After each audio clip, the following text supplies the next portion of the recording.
Welcome. In this video, I'll show you how to separate audio from a video in Premiere Pro. All right, as you can see here, we have our video in here at the top and the audio at the bottom.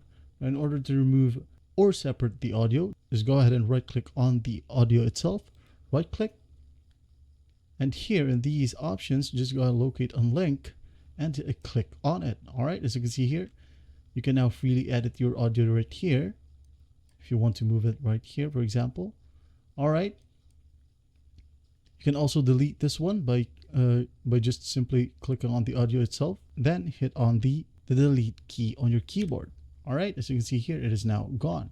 Now, let's say, for example, I'm going to link it back. All right.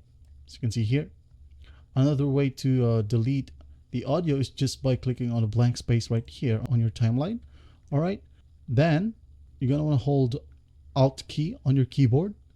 Alt, hold it, and click on the audio. All right.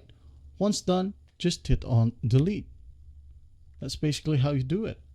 Well, I hope this video helps, and I'll see you in the next one.